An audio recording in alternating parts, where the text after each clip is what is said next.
All right, friends, welcome to the stream. This is our very first game writing stream. So as always, this will be a little bit of a test and a learning experience, and we are so excited to bring this to you. So today, we're going to be hopping into a couple things. We're going to be talking about game writing theory. What is the process behind writing a script for a video game?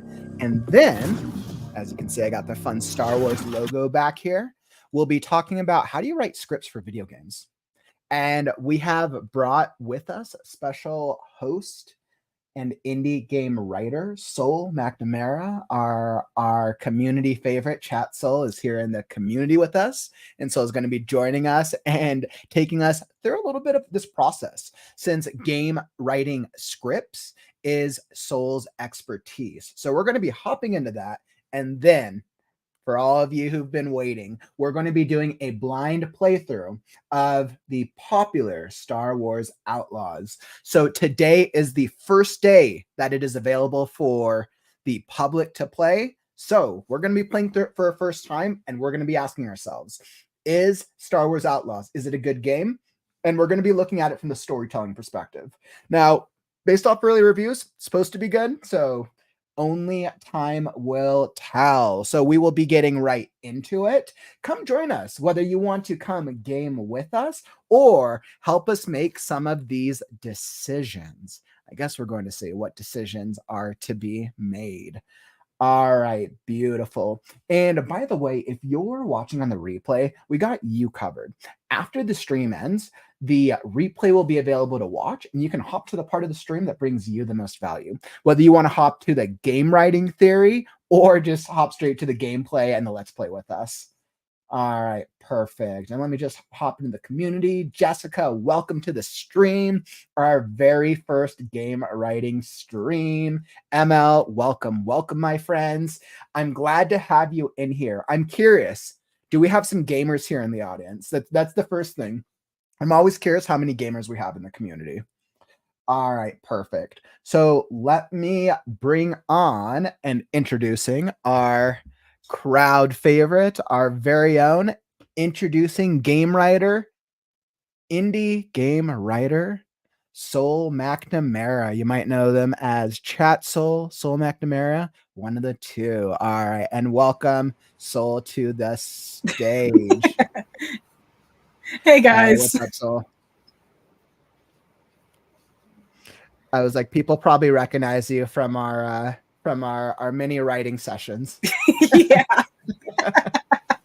Hey, got a WoW player. Yeah, I played WoW for years. I only stopped because just school and life just and $15 a month. No, I have more important things to pay for, unfortunately. That's always the challenge, isn't it? Right? Like for those of us who are gamers, we're like, all right, I love gaming, I want to play, but most new games come out with a lot of subscription models. That's the very common thing with the gaming industry. Yeah. So today we're going to be having a lot of fun. Now, when me and Sol were developing this gameplay, this live stream, we were kind of talking about like, okay, what type of game can we do that'll bring you value? Because we're approaching this from a game writing aspect. We're like, okay, so Star Wars Outlaws, game writing, let's do it. It's going to be a popular game. Clearly, whether you're a Star Wars fan or you're just a fan of new AAA games, so far the game's gotten pretty great reviews. So early results indicate it should be a decent game. For my game background, I've been a gamer most of my life, but but my interests have always been RPGs predominantly. I tend to be a bit more, I switch between console gaming and then Blizzard games with my PC games. Probably played all StarCraft, Diablo, Warcraft, WoW at one point, all the Blizzard games through the early days of Diablo 1. Wow, how far we've come. And then I tend to play a lot of RPGs like Final Fantasy, ones that follow a story and linear perspective. So, while I don't have too much knowledge or expertise on the game writing industry itself, game writing scripts is one of the ones I just haven't done research into, but I have such a hobby and such a fascination for it.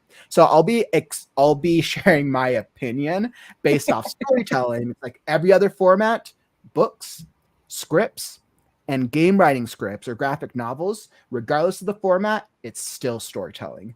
Oh yeah. Gameplay, and I can tell, like, I can say this from playing a million games, like, games still have to follow a great story. So that's a little about me with my gaming background. So I'll pass it over to you. Where's you have a little bit more of gaming expertise than I do, my friend. Yeah, I'm a little bit more varied with my own games. I started playing video games. The earliest one I can remember was stealing my cousin's Game Boy Color and playing Pokemon. So I grew up on Pokemon. That was my game. That was my love for a long time. I didn't really start getting into games until about high school, so 15 or a little more years now. When my dad finally got me my first PS2, the first game that got me into gaming was Okami. Most beautiful game I've ever played. Okami. Lovely story, lovely, just everything about it.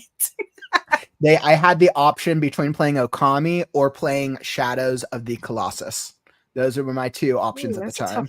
And I ended up going with Shadows because it just looked like cool boss monsters. Well, thanks, LeMay.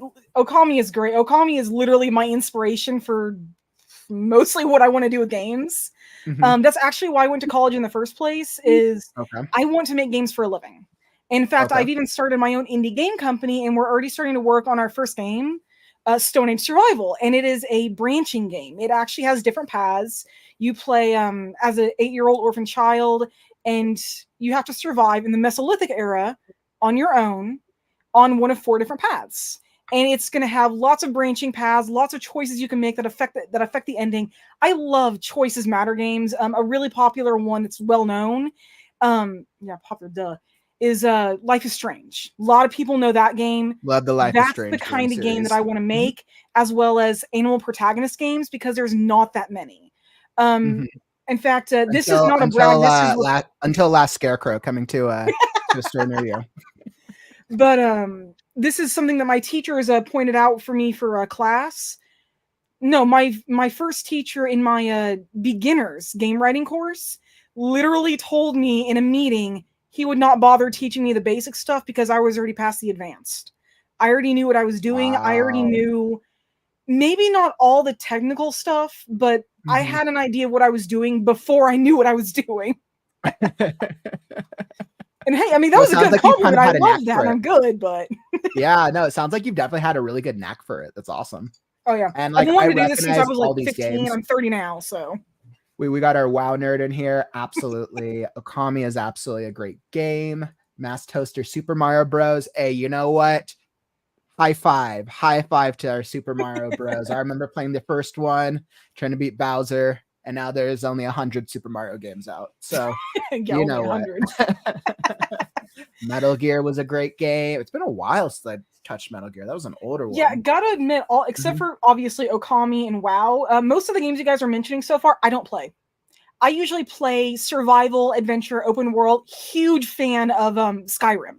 I was a huge Skyrim nerd. I only got a little bit into Skyrim, but I think the great thing, Sol, is you and me both have different interests, kind of different like branching interests in video games, and I think we come with 2 different, like completely different genres, which is awesome because I tend to go a little bit more in the RPG, sometimes the action adventure games, and it sounds like you said you're a little bit more in the survival.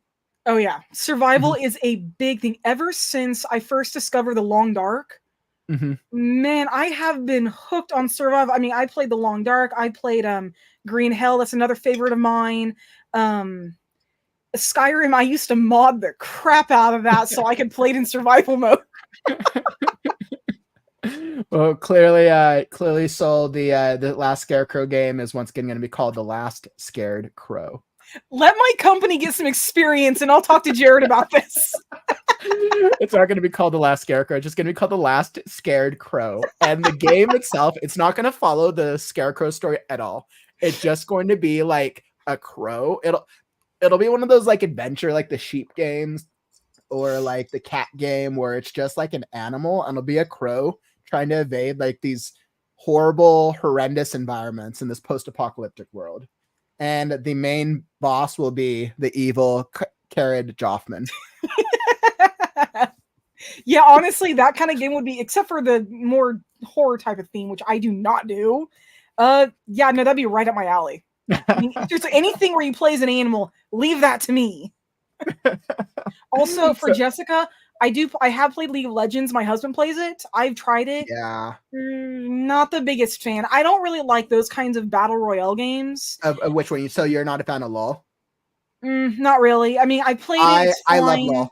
I enjoy it. But it's because it's quick. It's because I can play a 20-30 minute game. Granted, Oh it's been yeah. a few years. But for all of you LoL fans out there, my favorite character was Lux. If we ever have to hop onto a game of League, maybe we'll get a League game Yeah, somewhere. you know, you definitely get All along I with my wanted to husband. That was his favorite, I think. all I wanted to do was just like stay in the background and snipe people when they were about to like kill the Baron or kill the things. I absolutely loved sniping people. Oh yeah, I don't blame you there. I'm always a range player myself. I'm the stealth archer. Woo! But you did mention Arcane, which regardless of the League of Legends game itself, Arcane is an incredibly well-written, well-animated series. So Yeah, did I'm you not watch gonna Arcane on lie. Netflix? When that first came out, and I was Mhm, in my classes, let's see, Arcane came out when I was still in my game art degree before I switched. mhm,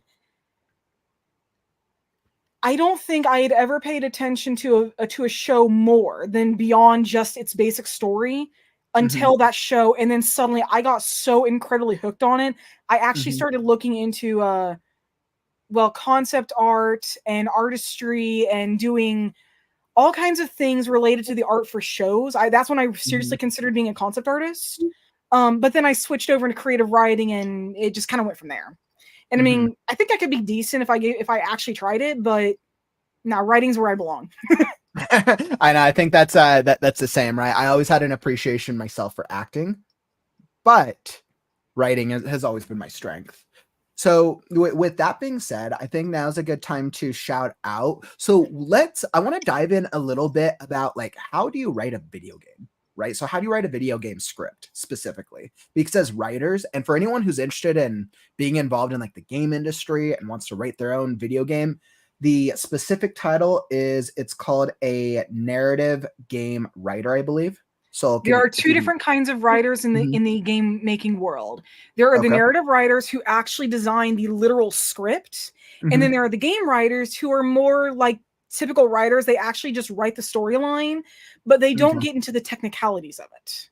It Okay. just kind of depends on what specifically you want to do, what your strengths are, what are you looking for, and how deep do you want to go, because narrative designers typically you really do want to have a kind of programming background, Okay. if you can. It's not required, but it makes it a whole lot easier, especially once Mhm. you start working with the game developers. And so I imagine that with probably like a lot of indie, especially if you're not a AAA title, that you probably have to fill different roles when you're still smaller companies, because Oh I my imagine god. there's limited budgets and it probably costs a lot of money and a lot of Just so time. people get an idea, I'm working out of my home studio on a $0 budget with what I already have. Mhm, And I have tried making a team. We haven't really contacted each other much, but we're all students, so it's not mhm. entirely surprising. I am the writer. I am the narrative designer. I Okay. am the I've been making the 3D models for the background, although I'm gonna find somebody who can actually do the freaking UV design for myself. I can't do the crap for that. I'm basically filling at minimum 3 to 4 roles, and Mhm. I am learning how to work with audio so that Okay. maybe I can do that myself. And yeah, it's a job. It's a job of many hats, basically. How do so for like the average, let's say an indie game or an indie game, how long do you think on average it takes to make a game for like an indie 3 to 4 series? years. Okay. It How really it also varies on how detailed is the game, how much okay. do you want to put into it. Are you Any wanting any to make examples? Any examples of like well-known indie games? there's one a lot of people are going to recognize, Stardew Valley. Yep, Stardew Valley is a very Stardew Valley popular. was made by I've never one played person it. as far as I recall. It's not one of my games that I would play, but I've definitely heard of it. Oh yeah, Absolutely. everyone knows that one. And the guy's Mhm, working on the Haunted Chocolatier right now. mhm, Concerned Ape's been working on that, and I think we're maybe a few years out from that already. mhm, I mean, but he's been still working on it while working on all the updates and stuff for Stardew Valley. I mean, that game's huge, and it was one mhm. guy that did it. Wow, really? I haven't looked into the deep specifics of it, even though I Hmm. really love to. But Hmm. as far as I know, it was just him. Maybe he got some help from a few others over the years. But as far as I know, it was just him. If anybody knows Interesting. different, Okay. please correct me, because I don't want to mix that up. But still, that's what I read. That's what I heard, is that he was just on his own. I know he's Okay. working with one other person for the Haunted Chocolatier, but still, that's a 2-person team. So, and look what he Interesting. created, something Okay. amazing. So it probably takes a considerable amount of resources and time, clearly, to create one of these smaller games. Oh yeah. In terms of like the game scripts itself, what does that process look like for writing a video game script? So it kind of depends on where you want to start. Now, if you're starting from scratch, it is not that different from actually writing a book or a story or anything. You Okay. have to think of, first, what am I going to be doing? Am I going to have some kind of long, overarching, multiple character kind of storyline? Basically, am I going to make Lord of the Rings? Okay. Am I going to make The Last Scarecrow? Or am I just going to make this piece of crap where you're just doing nothing but having fun? Okay. All It right. just, you have to think on, what is the story going to look like? How much do you want in it? And how much work are you willing to put into it? That's Mm, really all it boils down into, is how much work are you willing to put into this, mhm. and what do you plan on doing with it? Interesting. Once you can answer those two questions, it gets easier, and it gets not predictable, but in a way, yeah. Do you think a lot of games are written with the script and the story first, or the gameplay and the overall feel first? I think it's about a mix. From what I've Mhm. played personally, some companies, no, they're more concerned with graphics. They're more Mm, concerned with the lack of bugs. They're more concerned with, hey, I can actually do this, I can do that. But they don't seem to put a lot of time into, if not the storyline itself, the characters. Sometimes the characters are okay. a little bland. Okay. Ooh, a really good one, which a lot of people might recognize this one, Subnautica. I I've maybe adore heard that of it. game almost as much as I do Okami. Okay. It is a diving game where you're on planet 25 something B, 2542B or something like that. Mhm. But you have crash landed after the aurora has crashed to the planet's surface. It's mostly Mhm. water. Okay. In the first game, you are a faceless character, but you are a faceless character who is simply surviving. You have to figure out a way off this entire planet. You have to Mhm. survive the leviathans. You have to find out. You have to survive the reapers. God, what are they called again? The warpers. You've got to interact with a basically what is a, I consider like a sea king or a sea queen. I guess you've got to Okay. help her. There's different kinds of areas that you can visit, but the character themselves, nothing to them. It is played in Mm, first person only, and your only human interaction mhm. is logs that you find scattered about the ocean floor. Interesting. The Okay. second game really delved more into the actual character. Okay. Sam, we actually had a name to her. We had a face to her. We had a story to her beyond just crash landing. Okay. Technically, she still crash landed, but there was a reason behind it, not just it was an accident. Okay. There was a story from the beginning that grew, and we So it actually sounds knew the like character. it was like a fun story. Oh my god, Mhm. yes! And I'm so excited for the third one. So this makes me think of a really great question. So because we have a lot of gamers and writers here in the audience, so why don't we come up with a couple ideas of which games we think have the best storyline from a pure writing perspective? We'll just throw them out. I would love to hear from you in the comments. What video game have you played, or maybe a game that you've seen that you would say has the best storyline? Throw out some ideas. We'll vote on it at the end. So I'll throw a vote in because I already know what, of all the games I played, I think the one that is probably the best storyline I've ever experienced for a video game is probably The Last of Us. You know, I can honestly see I that. think I that's one of the tried. I have to admit, strongest. I didn't play The Last of Us. The game scared the crap out of me.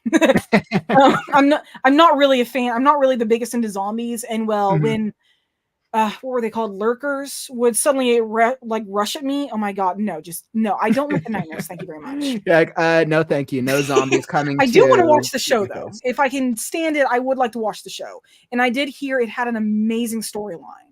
But from what I Yeah, personally the show is probably experienced, also one of the best adaptations of a video game we've ever seen. I've heard that. One of my favorite video game to movie adaptations was the original Super Mario movie because it was so much fun.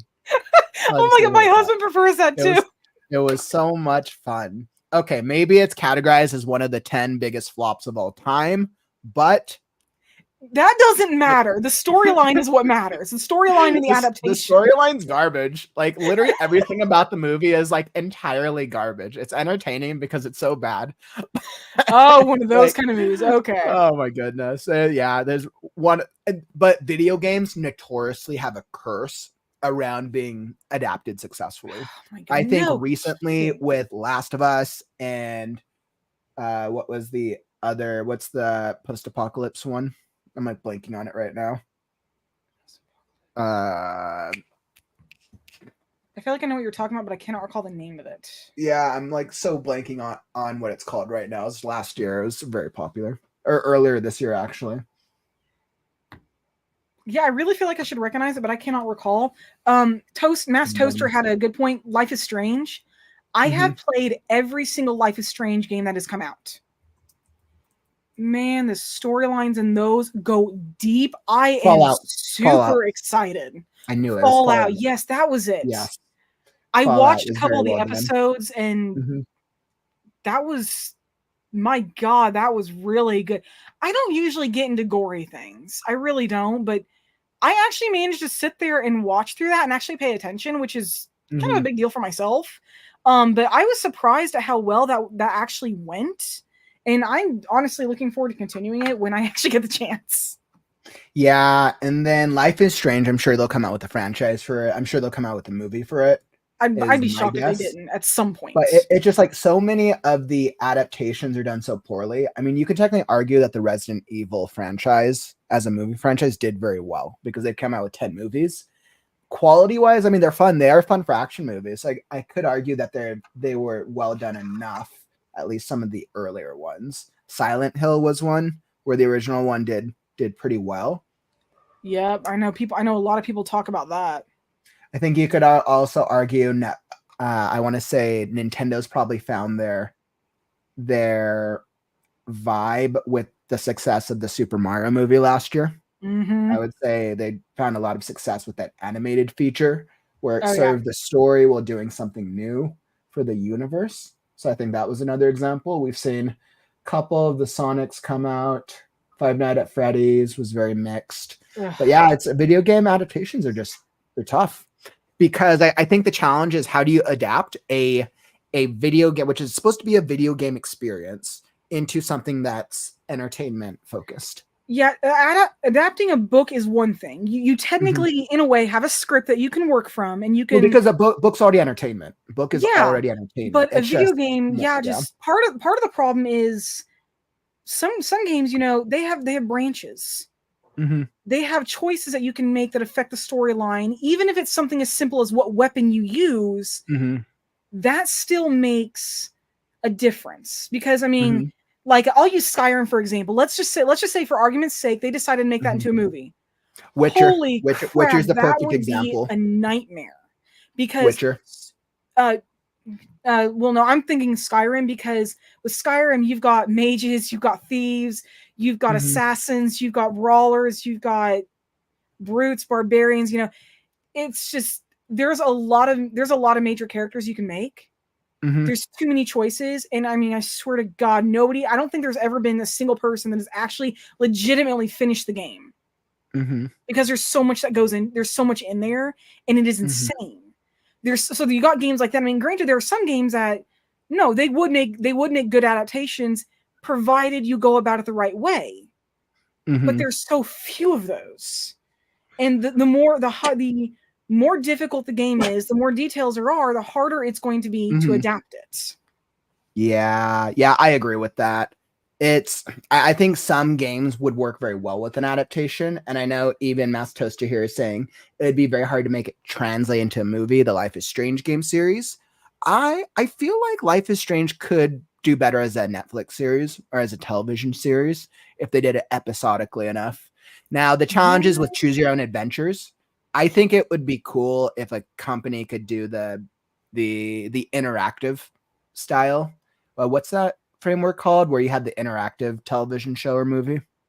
I cannot recall. I don't see those very often, or at least I don't pay attention to them enough. Because they're very difficult to make and very time consuming. Oh yeah, very, very difficult. But I did enjoy the one Netflix did one a while back, which was fun, for Black Mirror.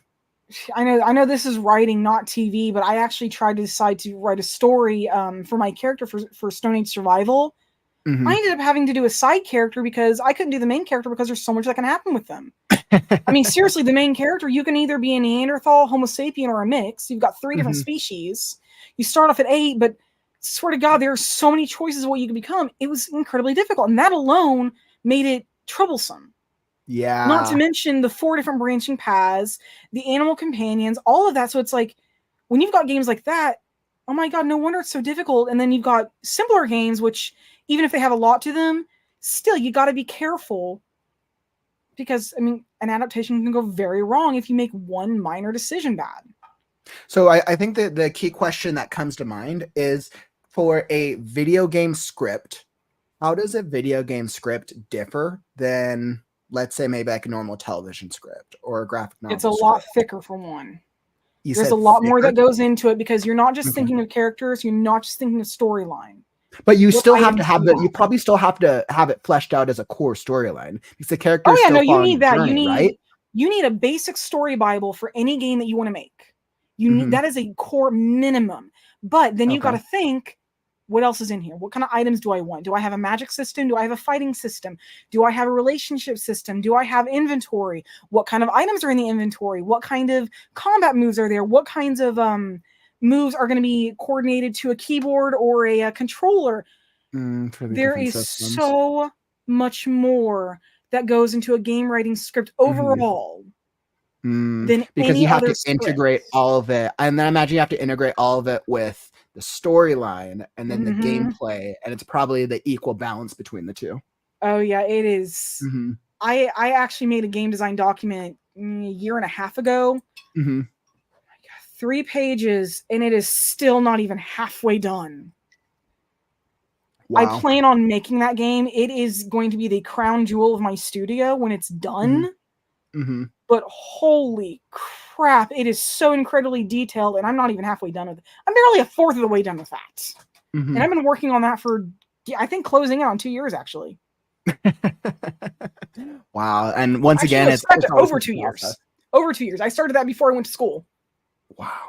I've always wondered what it would be like to write a video game script and how much fun it would be, but I have no knowledge about making a game beyond writing. It's actually pretty fun. Sometime, if anybody be interested, I'll share my like my Facebook and stuff. If anybody would want to chat with me at some point, I'm more than willing to talk to them about writing a game script and showing them some of my work.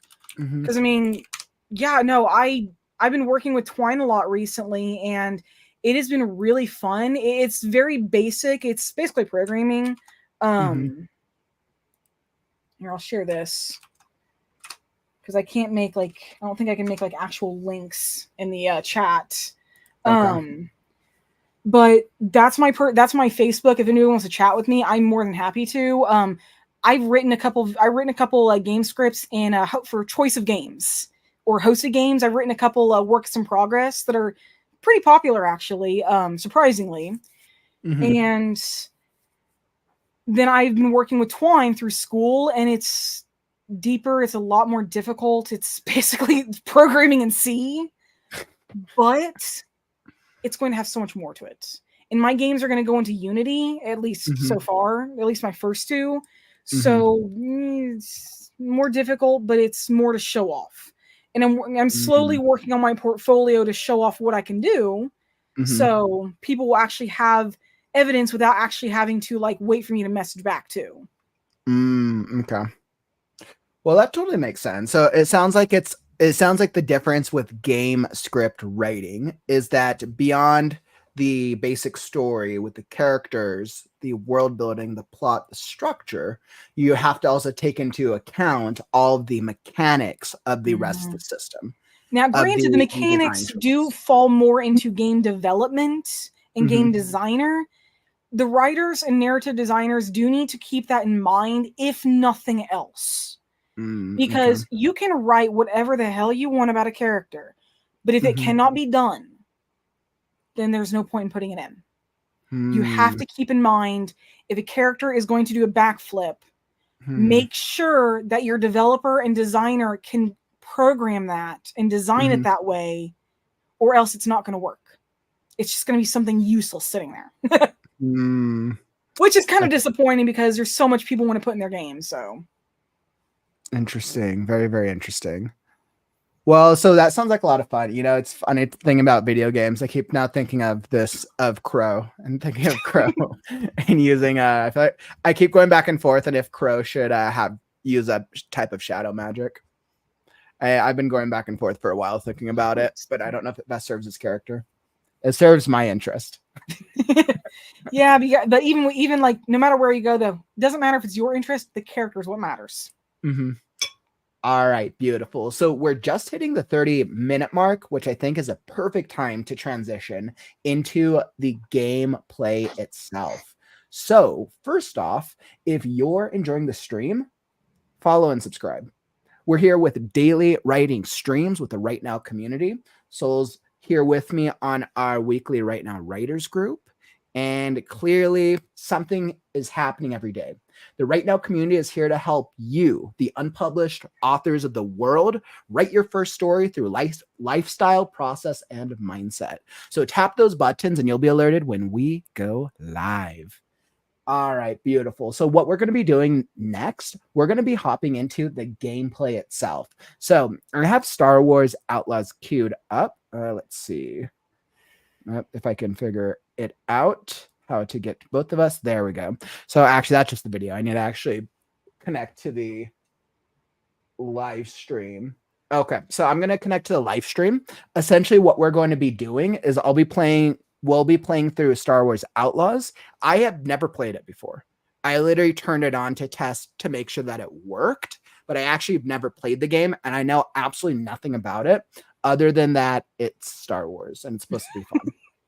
I have to admit, I played a little bit. I was actually supposed to be the one to play this tonight, but no, I don't have a nice enough computer or internet connection to do that. So definitely, if you're here in the stream with us, definitely come play with us. Like you're definitely encouraged. Like you can play with us. Like, so are you going to be playing on your end as well? If I want to keep streaming with you, I cannot. You're like, I don't have that capability. I'm going to play in my mind. I'm just going to sit here and cry in the corner and wish I was playing. Hey, I'm going to make up for by playing later when I get the chance. You know, it's interesting because gameplay and let's plays are very popular in the gaming industry. Oh yeah. But they've never attracted me personally because if I see a video of a game being played, I just want to play it. I'm like, I don't want to watch other people play. I just want to play it myself.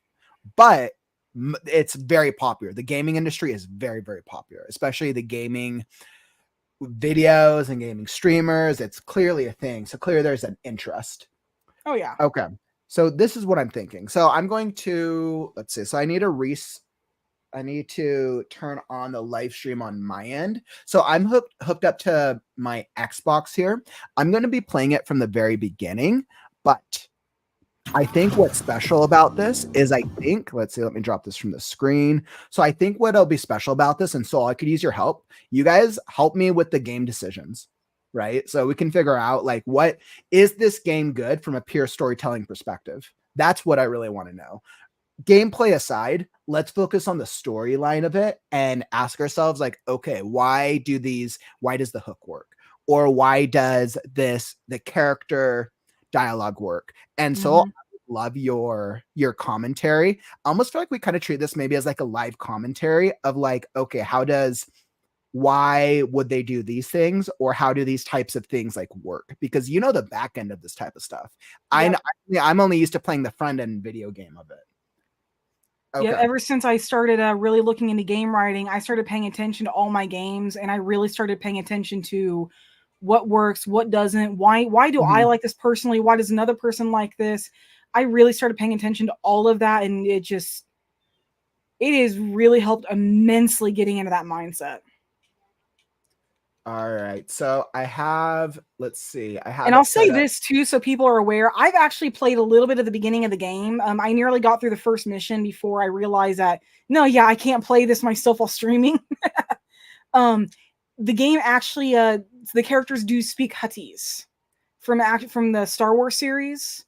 So there is another language but there are subtitles that will be there for people to actually understand what's being said. That makes sense. So that actually gives it the more, the deeper flavor of Star Wars itself. And by the way, if you're here watching from Twitch, I didn't actually put 2 and 2 together.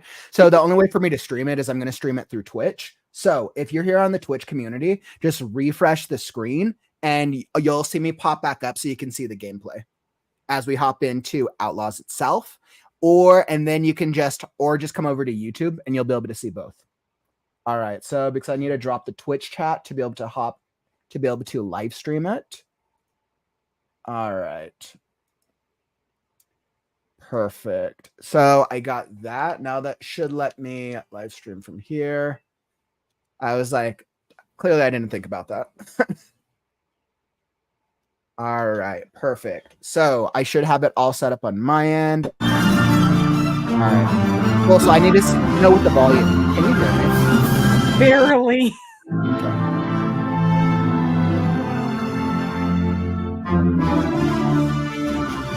All right. So for me to have, okay, can you hear anything now? I cannot hear anything now since it's muted, but even at 50%, it was pretty loud. Yeah. So for me to have the volume, I need to have it running from both the computer and then the television screen itself. Okay. So we'll see how my audio is going to work out because I want you guys to be able to hear the gameplay. Yeah, because I mean, the voices are neat, and the music alone is just neat. All right, I'll probably just adjust my volume. Let's see, I'm at 20. Can you hear me? Yep. Okay. All right, so I'll adjust my volume then when I need to speak. We're gonna start right at the beginning. All right, beautiful.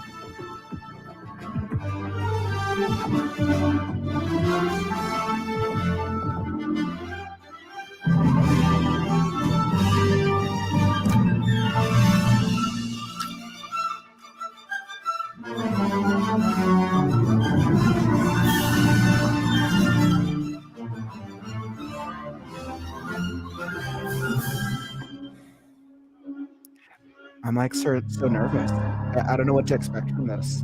I'm jealous. That literally took like 3 seconds to load for you. And hey, and I will say this because I know about this. This is made with the new Snowdrop system. Some of the newer games seem to be being made with this. Frontiers of Pandora was made with this system, and it works really well. Really? Oh yeah. Hungry?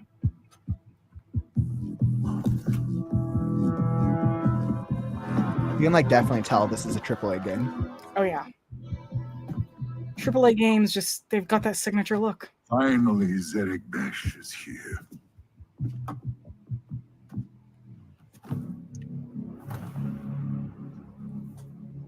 Each of you represents some of the most powerful criminal organizations in the galaxy. Pikes, Crimson Dawn, Huts.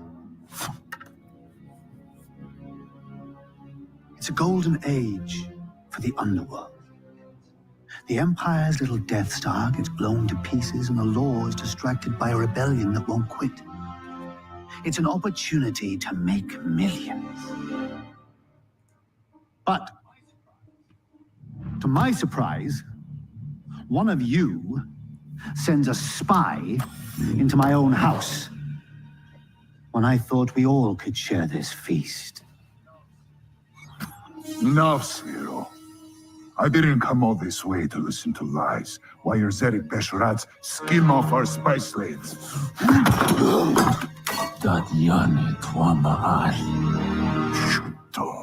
You know, my brother was heir to the family fortune.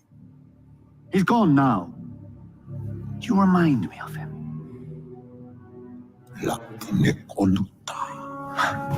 He always came first. Even at dinner. If he'd finished his meal, he'd just take my plate. All I could do was watch him chew. Go hungry. What is the point of this? If Zarek Besh wants partners, forget it. Been done. Doesn't work. Partners? Weren't you listening? I'm starving. It's time to eat.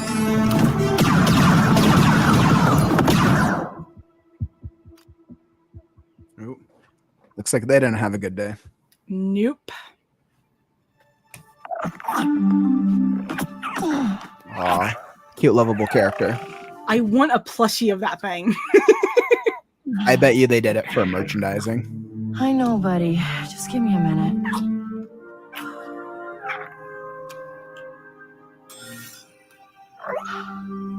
This'll work, right?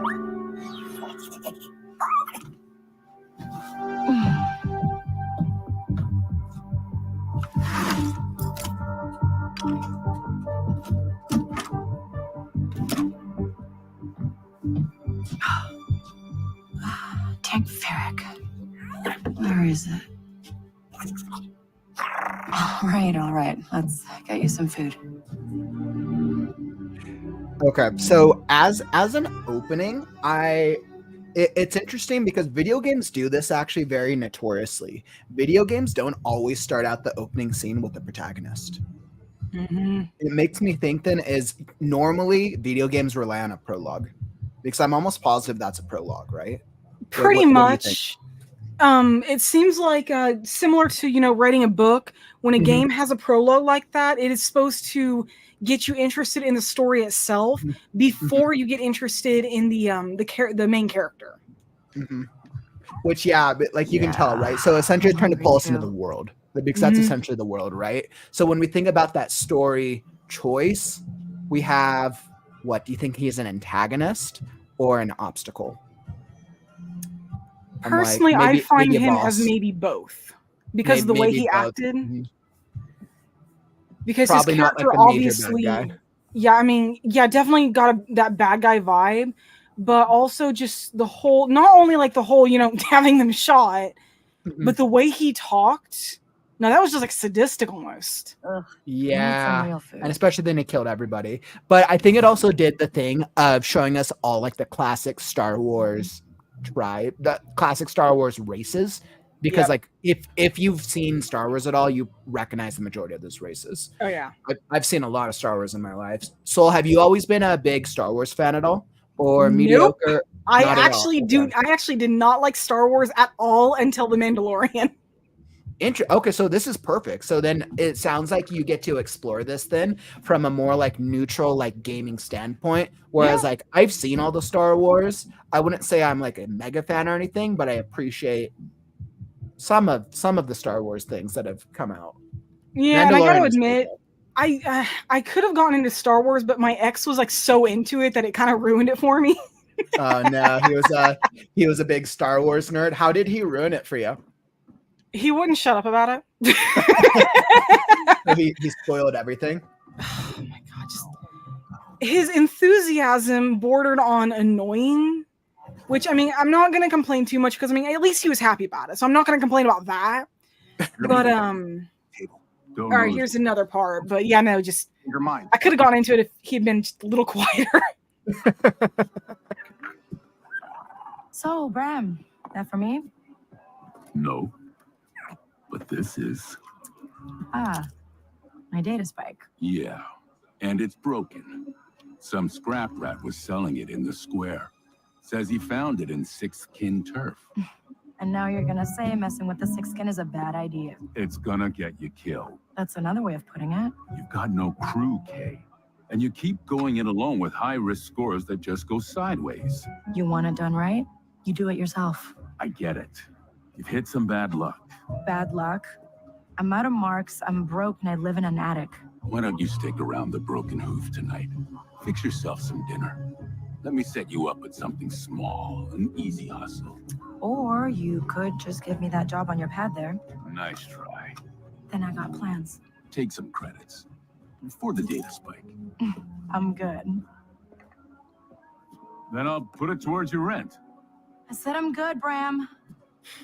So what's really interesting, and I'm kind of like, I'm thinking about it now from a story decision, is a lot of the times cutscenes tend to be use a mix of character development and then driving it into the whatever the gameplay thing is to get them to the next point in the story. It makes me curious of like these game decisions, or when we have cutscenes, how integral are they to the overall story, right? Because from that cutscene, we literally just got, right, that she's basically broke, she needs credits, and he is the landlord, essentially. And that she's not got the best luck lately. Exactly, right? And that's literally all character development, right? Combined with that little intro or that hook, makes us think like, okay, she's going to end up maybe working for that one dude or working against him or something like that. There we go. We get our classic TIE fighters. Those are not TIE fighters. Are those TIE fighters? Those are not TIE fighters. There's one that'll be sitting around. I got a little further than this earlier, and we got to see one of those. It is not a TIE fighter. It is much smaller. Not getting anywhere with trusted data spike. I could have Come on, sworn they were let's- called TIE let's see fighters. Breven. I forgot what were they called then. I actually Then totally break into forgot. Kleptarsis and steal the forged identicard. Actual TIE fighters were bigger. I'll get her sent a I shuttle. cannot recall what the small ones were. Oh, cool. I can just go around and pet things. All right. There you go, guys. I thought we were going to be playing Star Wars, but apparently we're playing Pokemon. I just gotta go collect them, collect all these little things.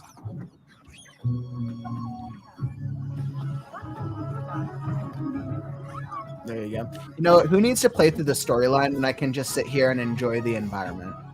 You know, a lot of games have actually been adding that in, is moments where you can just sit and enjoy the scenery and stuff.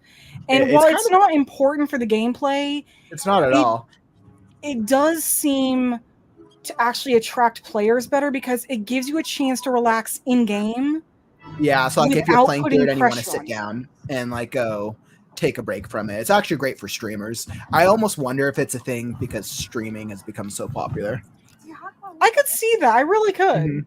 Yeah, because of like I'm playing through it and like, oh, okay, I can go sit down and talk about it right now, or go make a decision with the audience. It's actually like, I literally just thought about that, which was interesting. All right, I literally just want to go get a lightsaber. Oh, okay, wait, she's probably not a Jedi. I probably There don't are get no lightsabers lightsabers in this do I? game. I looked that up. She uses a blaster, which we saw like at the beginning with her, but Okay, she so does not no use a Jedis, lightsaber. but what? Maybe we get like a dark saber. Maybe we get like the ones that is the non-Jedi version. Or Okay, like there's that, only because one think dark about- saber in existence. What was that?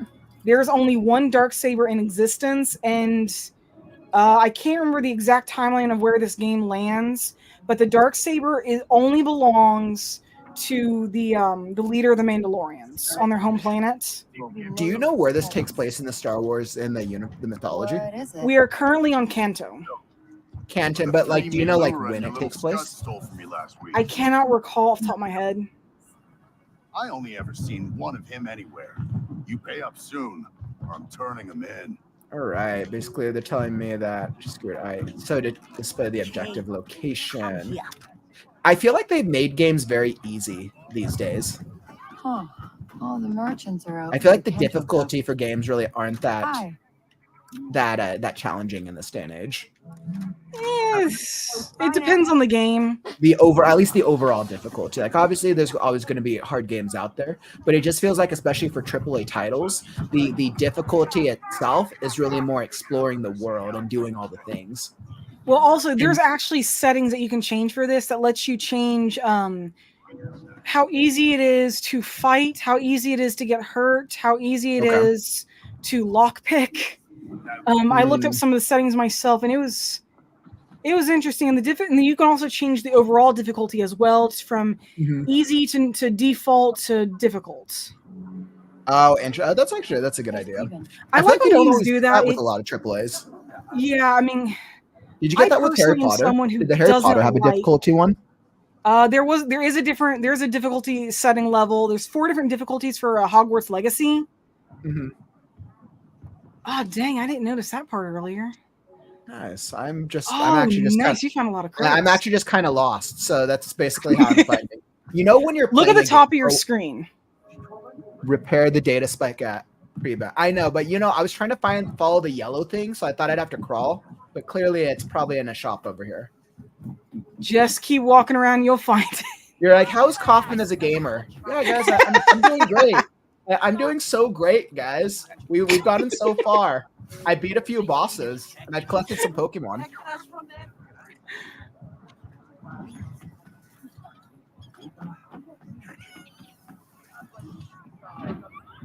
Yeah, there you go. Preben, Patake. Chichi no gabetisa tugamna.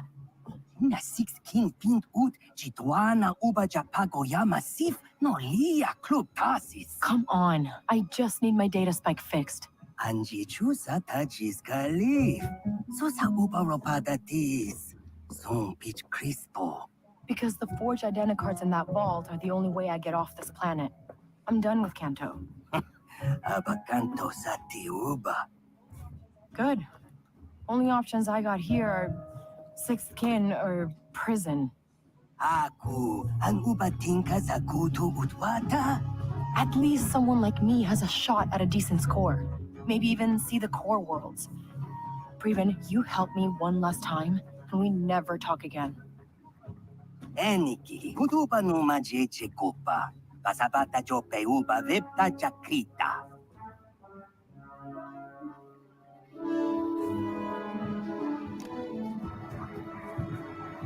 Let's get some credits. All right, let's see. So I missed part of that, but I think I have to go get credits. Yeah. Acquire credits to pay Preben. Okay. It's interesting. A lot of games, I feel like the beginning is always a very walk around the city, walk around the town, wherever, or walk around the setting to basically learn the running and the picking up mechanics. Pretty much. Most games are like common. that and give you kind of like a tutorial without being a tutorial kind of thing. Yeah, exactly. Because people hate tutorials. But you need to learn how the game works. Deleted games off my phone because the tutorials are so ungodly long. So it's almost like, how do you create a tutorial so they learn the game without making them feel like it's a tutorial? How's it I going? was like, no, I can't buy that yet. You can Clearly, I probably wanna buy sell a few something things. Another time. What was that? You can probably sell a few things. I saw that you picked up some depleted cores. Ooh, nice. I have no clue what I picked up. All right, let's sell something. Hello again. Depleted power cell. This item has no use and is okay, so I'm supposed to sell it. Wow, I'm getting such a deal. Nope. Hey, every All right. little bit helps, right? Hey, you're absolutely right. I got to Thank get you. to 100. Yeah, I noticed you've already made one big mistake with a game like this. Look everywhere, pick up everything. Yeah, this is kind of like, I remember that with Last of Us. Normally, if I was playing offline, I would spend the time getting to see every crevice. And I guess this is the challenge I pose. So do I play like I normally would as a gamer, or do I go through the storyline to serve the live stream experience? You want to try to find a mix of both. In a I moment like think- this, you really want to do both. I've literally and this is just to be clear, this is the first time I've ever streamed a game before. Clearly, after 245 days of streaming, this is I had to add game streaming to the repertoire.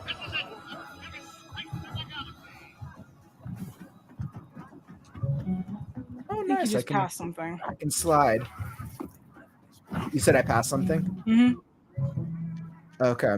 Yeah, so if you see something, you should definitely help me out. By the yeah. way, if you're here in the audience and you see something on the screen, you should definitely point out to me. Oh, I'm clearly trying to climb over things instead of collecting. They're like, you know what? Who's here to collect things? Can I just sit down here? All right. I feel like usually with this thing, it's just follow the map. No. Okay, part of it, I'm not normally an Xbox gamer, so getting used to the Xbox controls has thrown me off. Yep, no, I get that. I've like always been used to PlayStation, and while it's similar. The buttons are the main buttons do different things. I'm not used Yes. to it. Every system, every company are notorious for that, where they all have the same buttons, but all in the different spots. Mm-hmm. Oh, okay. So there was something. Weak glow rod. All right. And it looks like on the map, it looks like it's showing me all the places on the mini map up top where maybe bolts or things could be. Where are these? No, not bolts. Credits. Credits is the thing.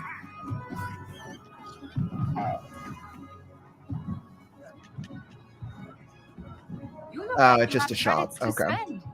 How's it going?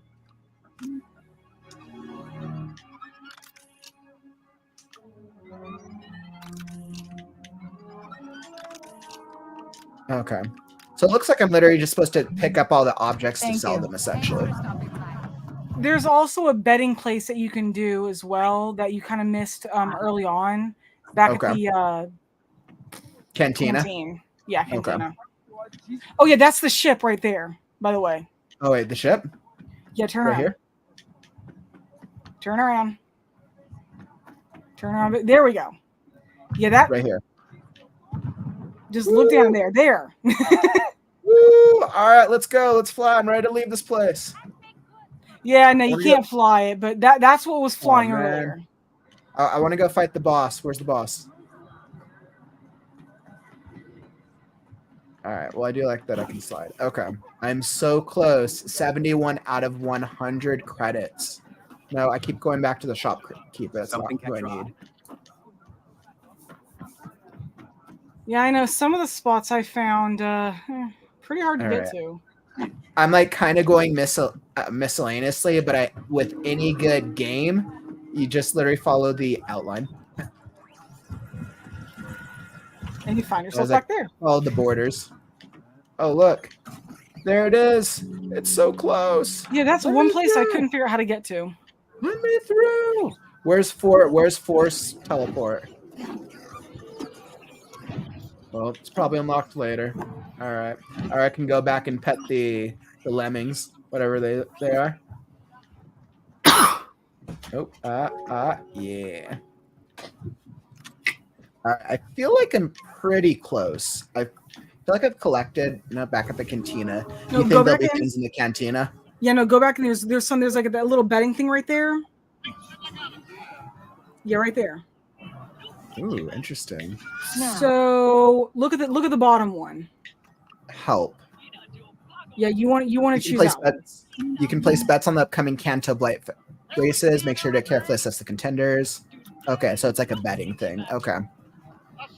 So form. So I basically probably want to race it based on their form and their history. I don't know. All right, which one should we pick? Who should we bet on? Jordaner. What was that? I go with Fast Jordaner myself. You think the Fast Jordaner is the one? 48, what's that? 48 miles? 48 something. 33. I mean, that is technically the fastest. Vigorous. Race history has gotten first. Okay, this kind of seems like a ploy, though. Like, they're literally pointing you towards this is the fastest, healthiest, and it just won. I feel like we're going to get screwed over if we choose this one.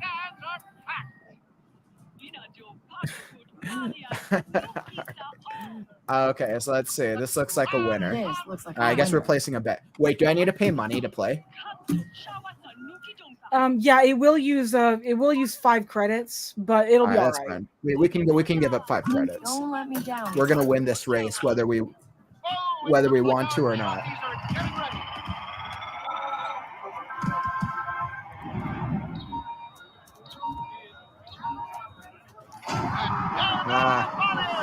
All right, I have no clue which one ours was. The red one. Look at the very top. Come on. Oh, I see it. Okay. So yeah, I mean, moments like this are not that important for video games, but they add a little bit of interest. Yeah, and they do make it a little more fun in the long run. Woo! Nice. Clearly the fastest one was the winner. Oh, wow. And we won credits. Okay. Well, that helped us with our credit problem. All right. I feel like we probably almost have enough.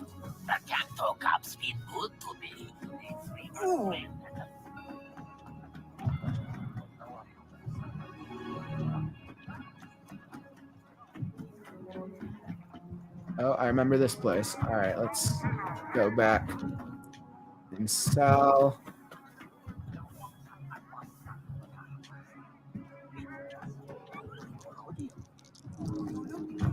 All right, I remember this place. Kay, come here. Maybe this guy will give me some credits. Nope. Hey, Nafis, kinda busy. Oh, Just hear me out. I got an opening on my duct scrubber team. Sometimes the droid gets stuck, and I could sure use a good crawler. It's tough work, but it's honest. Sorry, I got plans. Yeah. well, it looks like there's a mission there for later on. Okay. Yeah, it's something to keep in mind, right? Yeah, it literally feels like a setup for a side quest later on. All right. Oh, I want to go speed bike. Where's the punch command? I haven't figured it out yet. All right. I don't think I've been here. Maybe there's credits in this area. All right. Let's steal this. No, not that type of game. We're not stealing yet. Need my data spike to break into this. Okay, so I need the data spike and then go back there. Okay. Well, I'm close. I just have to remember. Nice.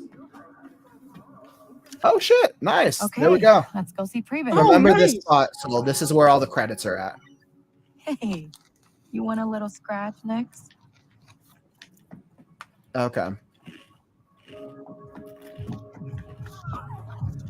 Dang. Now I don't need the credits anymore, and I'm finding them all.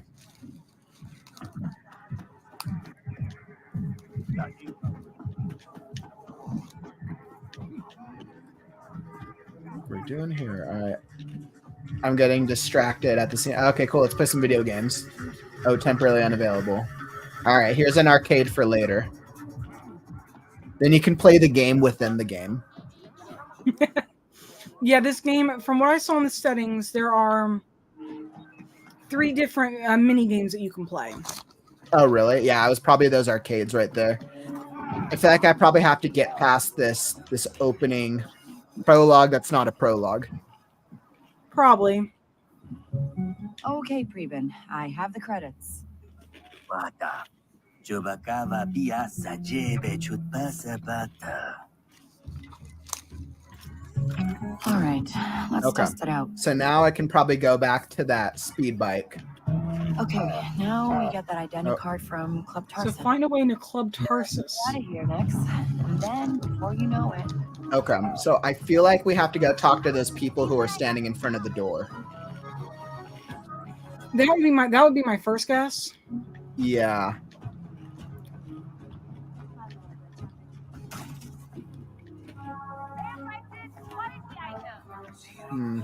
I think that the challenge is finding out where the door people were at.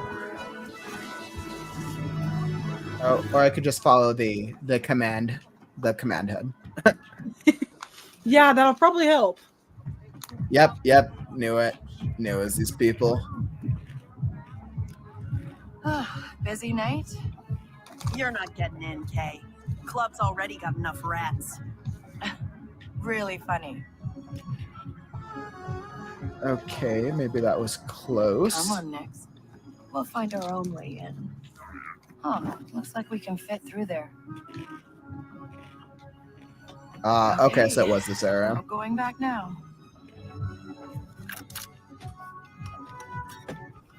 So this is the So- lockpicking. Yeah, it looks like it's a little puzzle. Let's see. No, okay, wait.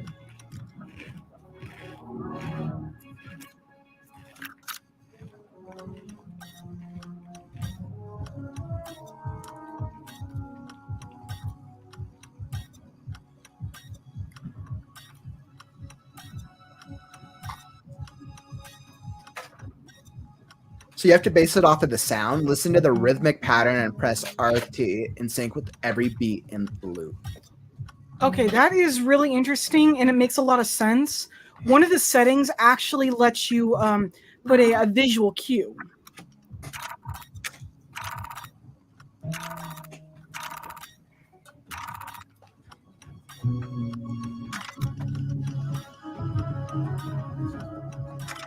Okay, that was a little challenging, only because I'm hearing two separate audio sources to begin with. So I'm like, which one's the right sound? Well, like I said, in the settings, there's a visual cue that you can add, which would make it easier, which I think is really good. That's really inclusive. Yeah, that's really interesting. I like that. I feel like a lot of game developers have to make games very inclusive in this day and age. More and more of them are really starting to do stuff like that. Mm-hmm. The first one I ever noticed was Ancestors, the Humankind Odyssey. Oh, really? Yeah, every time that you did anything really, there would be a flash of like green light around the edges of the screen, and it really helped because sometimes I'd have to play it on low volume. Okay, so we made it through the door, but I have no clue how to get. I have no clue where to go next. Chat, where should we go? Who's played through the game before? Where's the walkthrough? All right. Maybe there's nothing back here. But did it literally wasn't the point of it to get the thing to unlock the door to come back here? Like, wasn't that part of the point? And it seems like this is closer to that club. It's like just out of reach. Weird. Oh, there we go. So this was. Ah. Oh, yeah, we get a grapple hook. Ah. Okay. There we go. We get to do some wall crawling. You know, who needs to be a Jedi when you can just go do some like Assassin's Creed stuff here? And hey, this is a Ubisoft game, so this makes sense. Yeah, actually it does. This is the same exact gameplay as Assassin's Creed.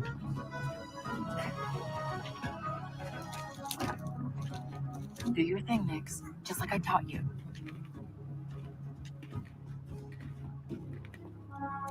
Hit that button, Nix. There you go. I've seen that kind of thing before, where you have to use this thing to get through certain obstacles. Yep. And it's interesting because it kind of relies then on it. Once again, it's another kind of, it's like a pseudo world building character development using where the little animal is kind of part of the game decisions, which is interesting. Also, excuse me if I slap around. There's gnats in here. You said there's what? Gnats. Oof. I'm sorry. Gnats are no fun. No, and they're always so bad when it gets really hot.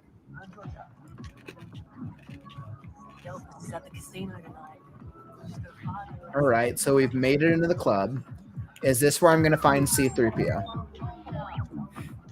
I don't think so. I don't think this is the right area. Aw. What about R2-D2? Probably not. Come here all the time. We're close. The identicard is in the boss's office. Okay, so I'm basically going to go steal this thing. Something tells me that we're going to be getting into a fight soon. I wanted to get to a fight sequence. Requires Club Tarsus key card. So Boss is complaining that John isn't getting his. There we go. We can just come hang out in the concert.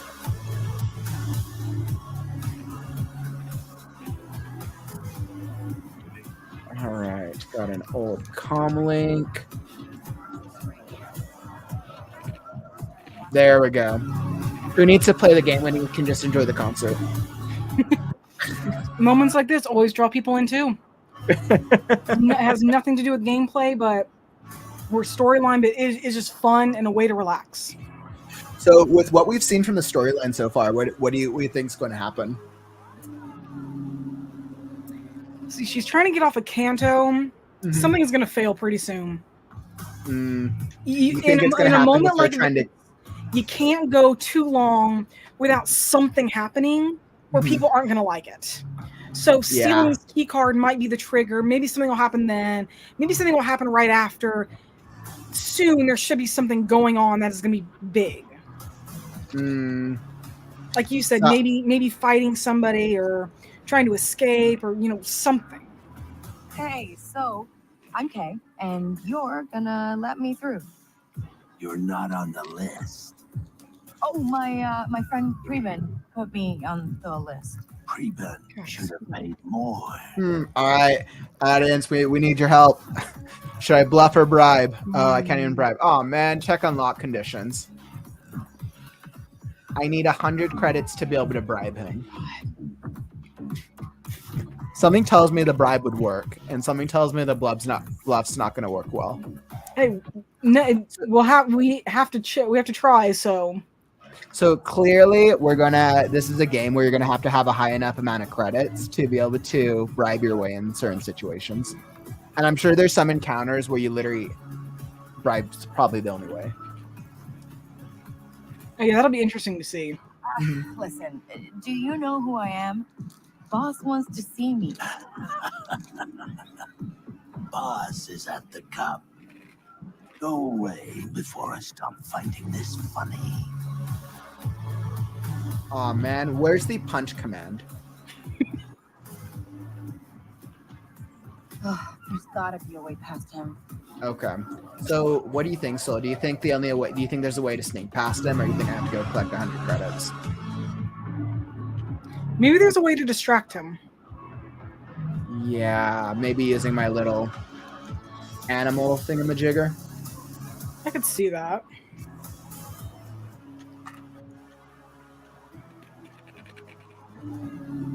Oh, there we go. We got more places to just hang out.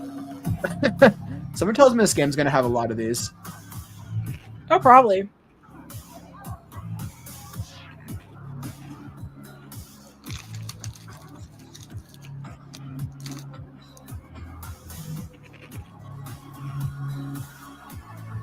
I'm really curious and interested to see what the storyline is when she goes from the office, or if we're going to start getting fighting, because I really want to get to some type of fight sequence or animation.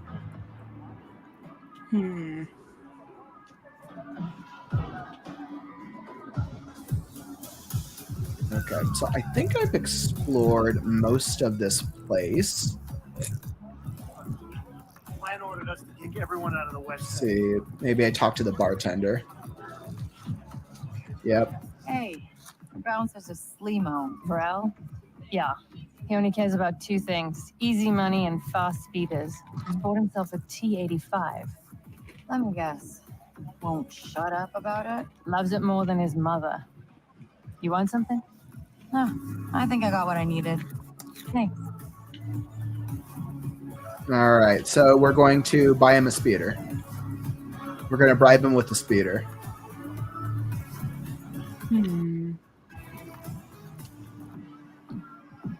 Hey, you know anybody who owns a T-85? Yeah, that's my ride. Nice speeder. Some scrap rats are outside trying to jack it. What?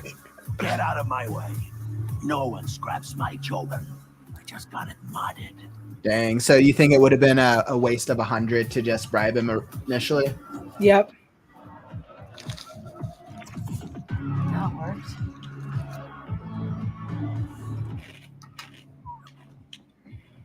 I mean, I guess it could have been done if you had enough, but it's always more interesting and funner to go with the bribe route. Whoa! We get to do a takedown command.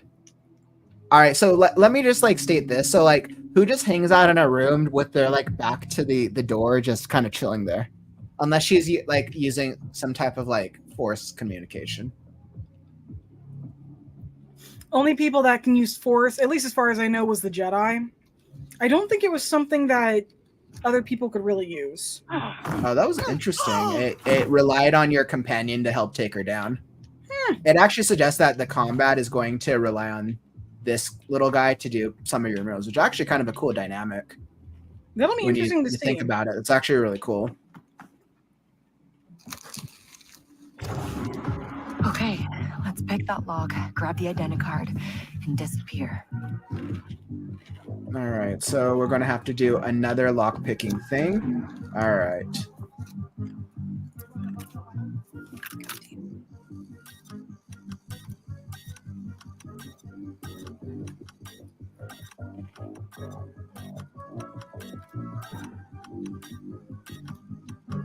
Okay, so it's kind of like if you're doing it just by audio, you kind of just have to listen to it first to hear what the pattern is. I bet you it's probably easier if you do visual though, or it's probably faster. Oh, come on, Preben. Your plans didn't have a pressure switch. It's K-Bass! Eric, Nice. it's bad. Finally got my... Hey, you called it. You got to do combat soon.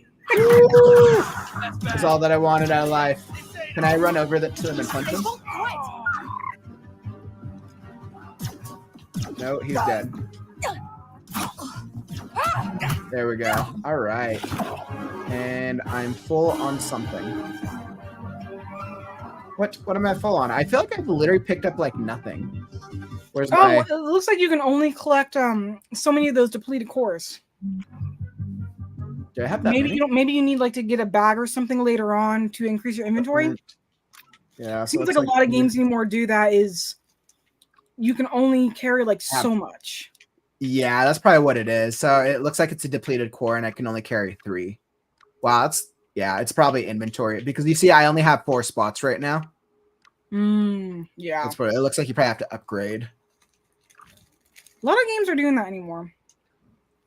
What was that? A lot of games are doing that anymore. Where you have to pay money, in-game money or skill points to increase your inventory. Mm-hmm. Okay, so it looks like a lot of her main thing is about getting different guns and upgrading the guns and their abilities, probably.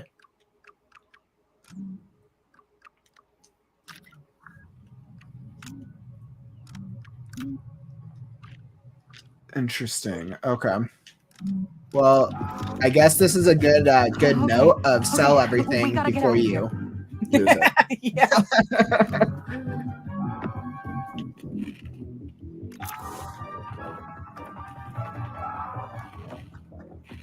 Escape. Okay, so now I'm just escaping. Although I really want to just punch. It wasn't supposed to go down this way. What have I done? All right, so something. I have no clue what that just did. It did something. You see, like there's buttons at the bottom of the screen. You see that bottom left, where I think that it commands my little rodent creature to do something. Yeah, there's also one in the bottom right that looks like it would switch you to like a stun or something. Send.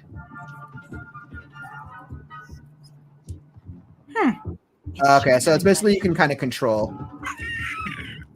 You can send him to go play dead.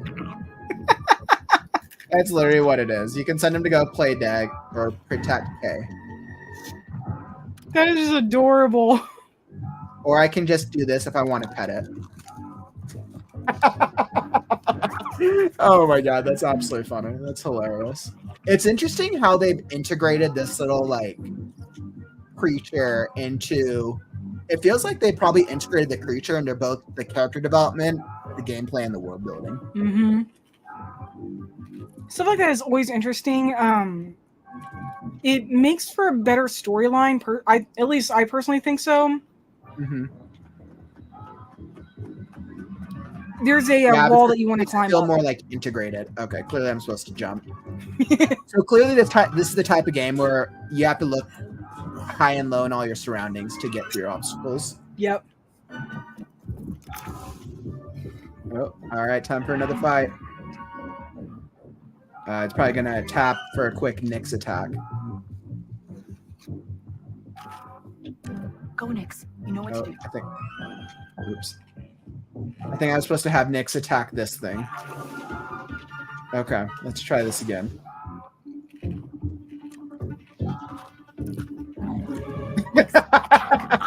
Oh, that's kind of funny. That's kind of funny. You can use. Jeez. Oh man, I'm missing out on another spike. Well, so you'll know by the time you start playing what the strategy is here when it comes to your money. Oh, please. This is no different than a lot of the other games I played. It's sell everything and collect all your coin. All right, so this is...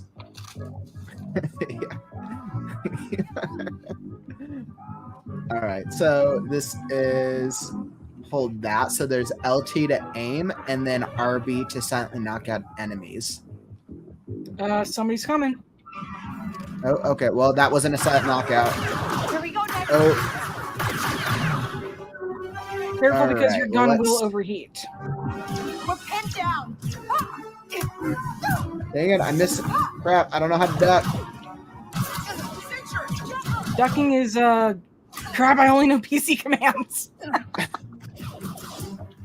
was like, I should have figured out. Okay, that's...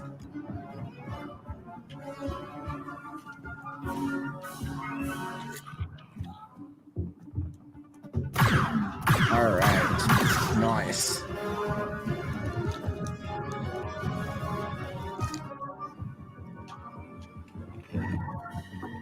Awesome. Okay, cool. So that was a health thing. Okay, so this was like the first little like introduction to combat.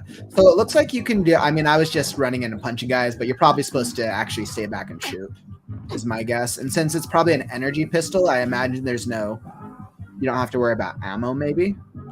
No, but you need to let it cool down. If you use it too often, it's going to overheat. That makes sense.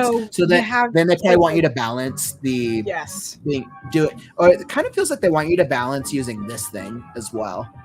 Oh yeah. From the commands that it's been trying to get you to do, it's definitely along the lines of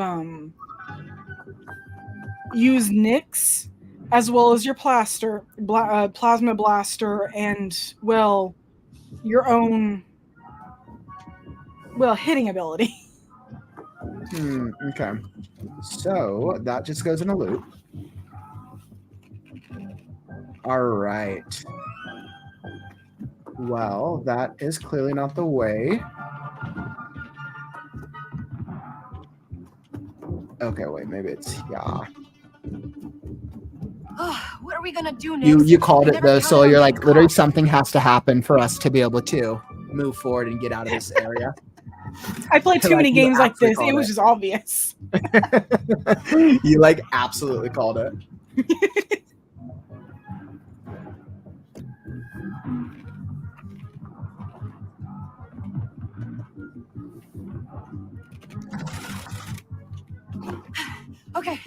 Okay, we got the identicard. The hook. We'll be safe there. Oh, all right. We lay low for a while. We don't leave the attic. Yeah. Oh, I'm good. All right. Clearly, I just wasted my health. Injection things.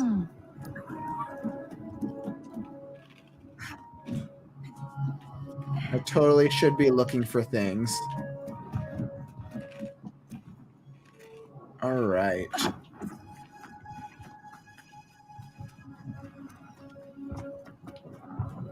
Yeah, it's interesting. The gameplay totally has that Assassin's Creed type feel to it. It definitely does. You can tell just some of the moving mechanics. What other Ubisoft games are there, Sol? Have you played any other ones? Frontiers of Pandora, Far Cry. Oh, that's right. Pandora was Ubisoft as well. Do the mechanics look a little similar? The gameplay mechanics? Surprisingly, there's quite a bit of difference between this and Pandora. If anyone is familiar with Far Cry Primal, Frontiers of Pandora is more like a reskin of Far Cry Primal. Oh, really? And so part of it, I think, is Far Cry. Okay, so I'm a huge fan of Far Cry Primal. That was like the first Far Cry game I ever played. No brand. And part of it was because, well, I got to actually ride a saber cat. That's kind of cool, actually. I could even ride a mammoth too if I had the right skills. Frontiers of Pandora. Okay, so the Far Cry series, a lot of the motions are like this. It's not that different. I don't want to talk about it. You thought you could just walk in there and steal the most valuable scan docs in Kanto. I told you, Kay. 6 kin will have your head. Payback! We know you're here. Let's make this easy. You say nothing. You do nothing.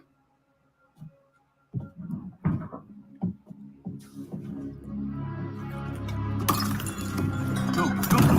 Come on. Not here. Liar.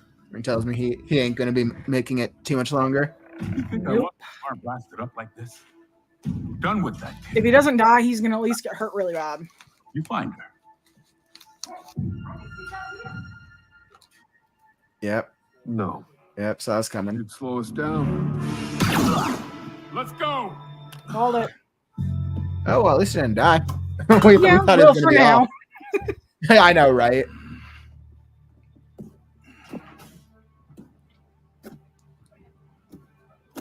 Ram, It's nothing. your leg. It's nothing. This is a new crew.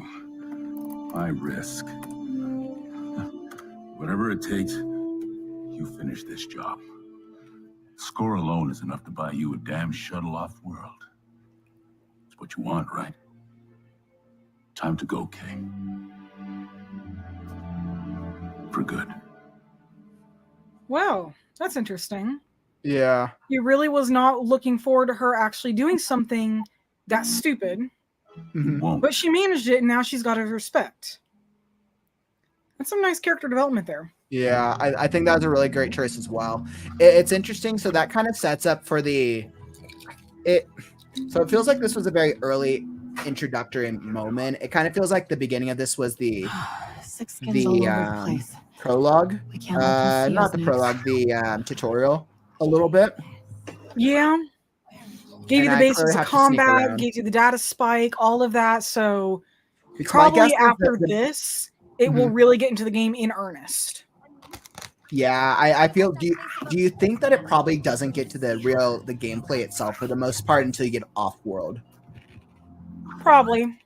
It's probably like because I'm thinking of like, okay, so was this moment? Is this the inciting incident of the story, or are we still? Or is it probably getting the crew and getting off the planet is technically the inciting incident? I think this is the beginning of the inciting incident, Mm-hmm. but getting off world will probably be the main one. Because, I mean, Yeah. honestly, with the inciting incident, it could either be a one big thing or it could be a bunch of small things rolled into like one moment, and it's probably the latter. Mm-hmm. Yeah, I think it's really interesting. It makes me wonder if getting off the world is technically Act 2, and the majority of the gameplay takes place during Act 2, where you explore the planets. And that's how it is with books, right? What was that? If that's how it is with books, most of it seems to happen in Act 2. Of course, because if we think about like generally like a 3-act structure, right? Act 1 is the old world, where we have the characters who are exploring the world they're used to. Act 2 is exploring the new world. And Act 3 is the combination of what they've learned. Yep. Awesome. Well, I feel like I've hit a good. I feel like I've hit a good place. It gave me I think this is a good breaking point because I feel like we hit a really good story beat there. Let's see. Here we go. Awesome. So what did you think about that overall as we kind of like think about now what that gameplay experience kind of looked like from an observer? So for the beginning perspective, it's decent. Mhm. There could have been maybe a little more to it, at least personally. It's enough. It felt a little slow.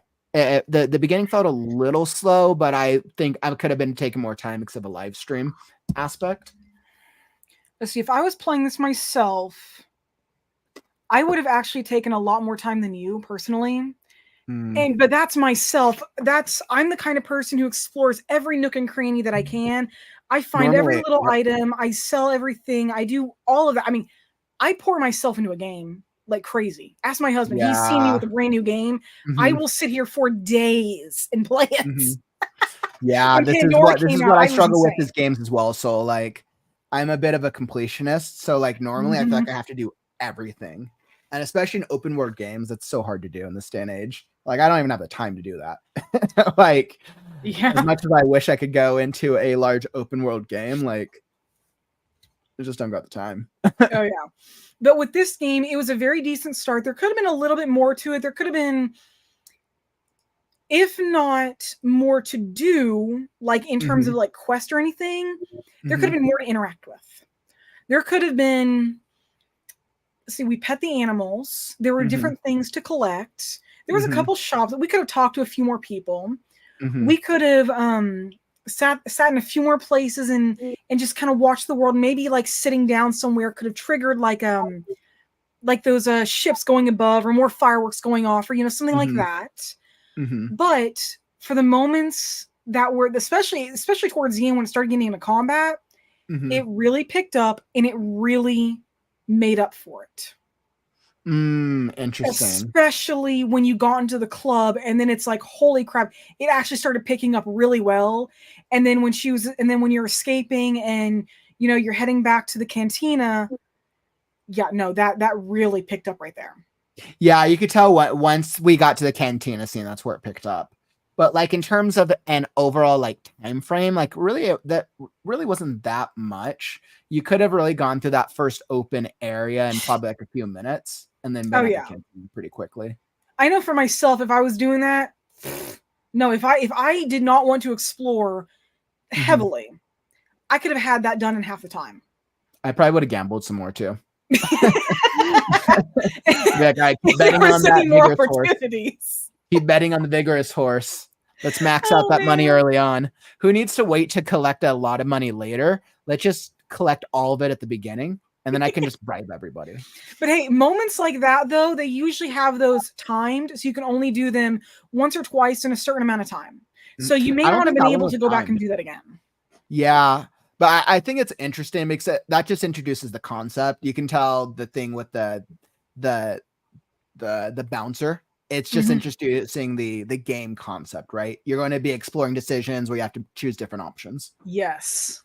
That's really what I have to admit, that really added a new look to it, because I mean, a lot of games that I saw growing up, they didn't really have a lot of those options, or they weren't quite so there wasn't as much to them. It would have been, you do this or you do that. Or you do nothing. And instead, what you found was you do this, which has an option that didn't work. You do that, which was not an option because you didn't have the credits.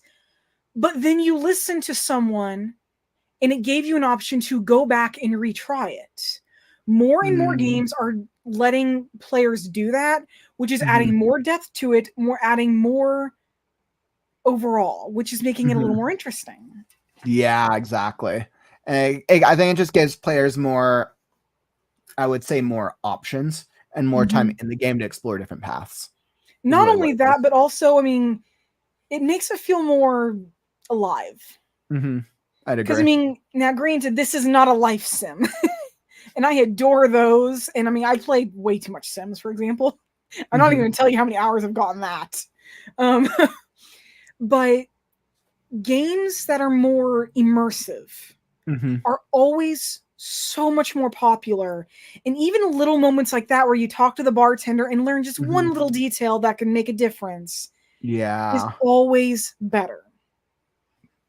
Yeah, I completely agree. I think the focus on that was what we played. We did that roughly like 45 minutes to an hour. I think so.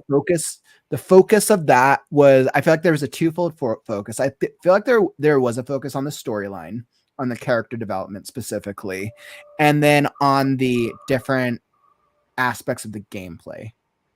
Right, the picking up things was easy. Clearly, the bribing, they introduced the bribing mechanic. They introduced the pet mechanic that you can do both in and out of combat, and then the fighting itself is basically a mix of like punching, running, shooting the laser pistol, and using your Pokemon to go kill them.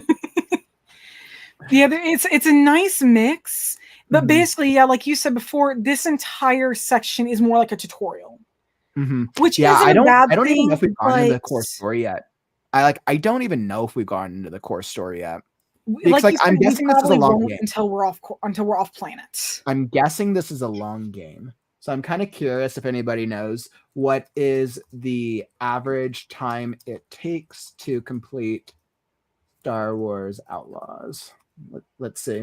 For both the main story and the side quest, the current average time is 20.5 hours.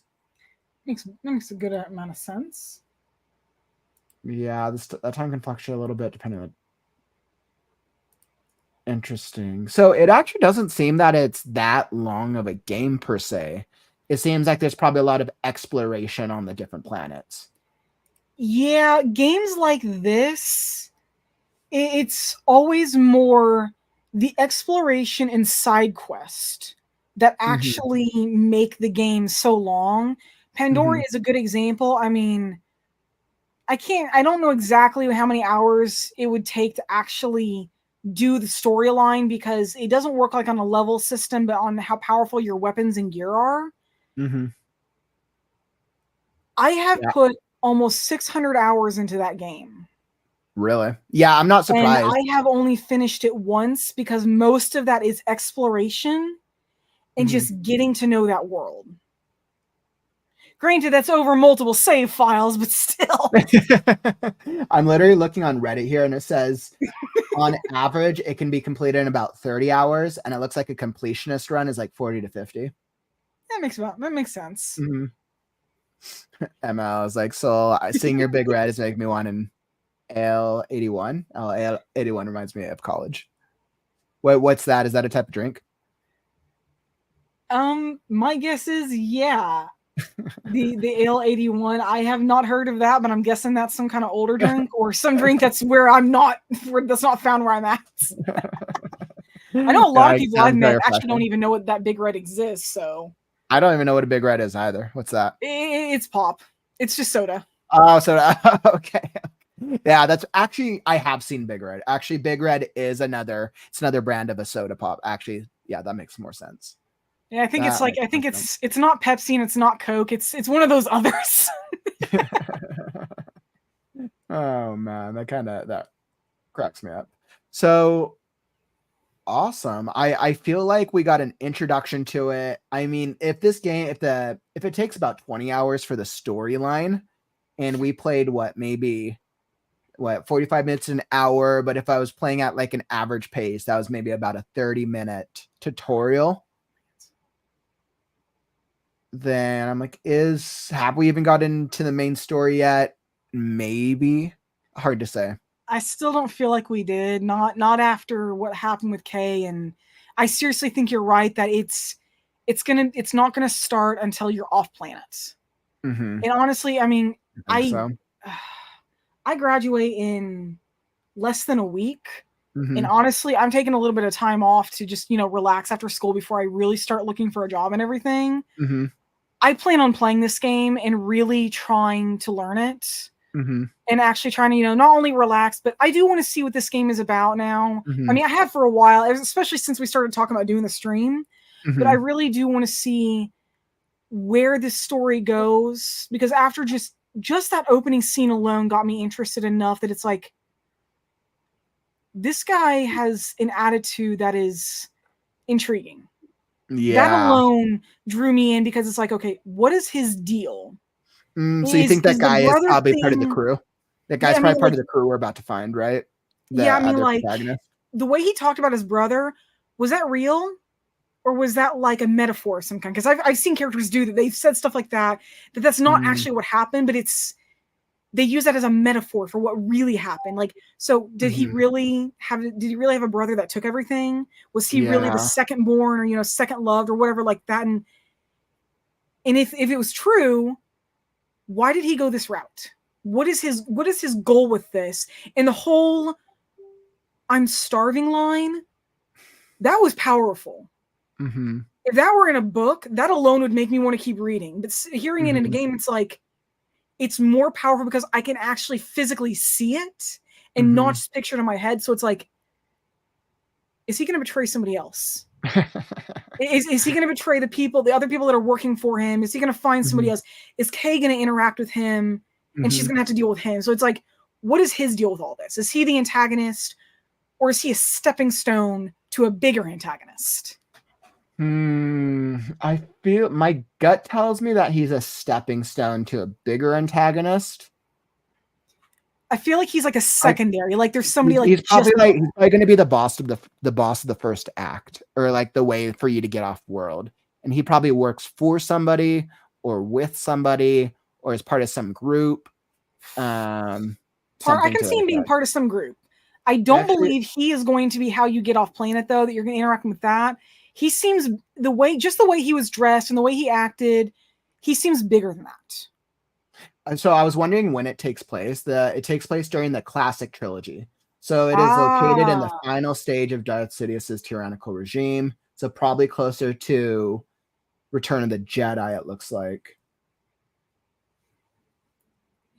you know, actually, I kind of wondered that, but since I'm not too familiar So with like, it takes place between Empire Strikes Back and Return of the Jedi.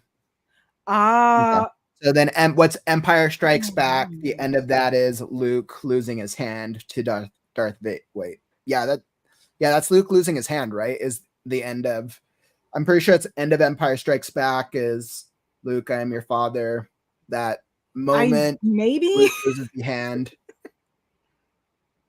Yep, and then that's when Han Solo gets frozen in carbonite.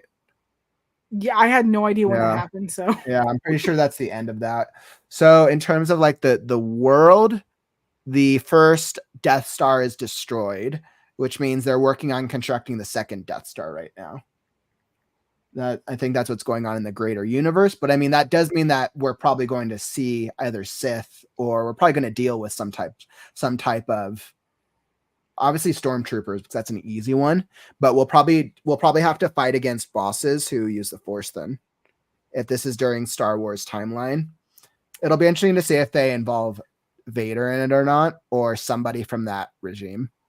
Honestly, I don't think it's going to. The way from what I saw, the storyline and stuff, it seems like more like a crime lords. It seems more like a crime lord thing, like mafia lords. That would be the Jabba's then. Jabba the Hutt, the entire Jabba family. I think Jabba actually is supposed to be in this. I heard it, but I don't know if it's true or not.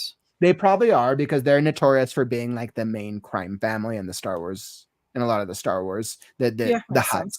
The Hutts. Which makes me think that one of the planets we're going to is Tatooine. Because Tatooine is where a lot of the I don't think you actually go to Tatooine though in this game. So they probably wanted to do like different planets to mix it up then. I think so. Mm-hmm. I read something that it's like, I know they mention like the main planets, but I don't think you actually go there. I might be wrong. I might have misread it. It's been a little bit, and with school going on, I probably been fried on it. Yeah. But yeah, so I would say overall, though, I'm definitely intrigued from a storytelling perspective. I, as a gamer and predominantly a writer, it's usually the story that draws me in for the most part. So I would say I'm definitely intrigued. I want to do more. So we'll see. Oh yeah, same here. Just on a scale of 1 to 10, how would you? Fleoris is. how would you rate it so far? One, let's say 1 horrible, 10 amazing. I'd put it at about a 6 so far, and that is mainly because we haven't seen a whole lot. So I mean, it looks like it's going to be pretty decent, but I haven't seen enough to really give it a higher rating without good reason. Yeah, exactly. Now, just from what we saw on a scale of 1 to 10, without counting anything else, I'd put it at about an 8. Because there was a lot around there that you could interact with, that you could see a lot of people sitting around, those moments where you could just relax. That was nice. And then it had a decent amount of combat. Nyx was interesting. I love that little creature. I think so far my favorite element of it is the inclusion of that Nyx, the Nyx animal. I think so far that feels like the most unique element, at least from the gameplay, but it works as both a gameplay and kind of a character building, because it's important to her character. I think so far that's Nyx seems like his own character as well too. So he's not just a character for her, he's a character in his own right. Well, yeah, because also remember the opening scene. So after her first opening scene, it shows the Nyx creature and then her. It shows both them together in that first shot. But I'm pretty sure the first shot was literally of Nyx. Yeah. It was Nyx climbing on top of her. We saw him clearly, obviously, Nyx is the protagonist, obviously. And the main storyline is we have to go collect all the Nyxes in the universe. We're going to fill our Pokédex. Now I know what this game is about. All right, I'm hooked. Let's go collect more Nyxamon. Oh man, but yeah, so overall fun game. I feel like that was a good little exploration in a story narrative, writing narrative for like a AAA title. I think yeah, if we do something like this again, maybe we'll explore something that's a little bit more indie, and we kind of do that mix for. If we want to go with a game with a good storyline, I've already got one in mind. It's a couple of years old at this point, but it's got one of the best storylines I've ever seen. Excellent. Which one are you thinking? Spiritfarer. Never heard of it. I am a little surprised. It got an award a couple of years ago. In fact, Spiritfarer is one of the few games out there that has actually touched upon death in a really relaxing and I don't want to say non-threatening because that's not what I mean, but it's a very easygoing way. It could even be in a way a kid could understand.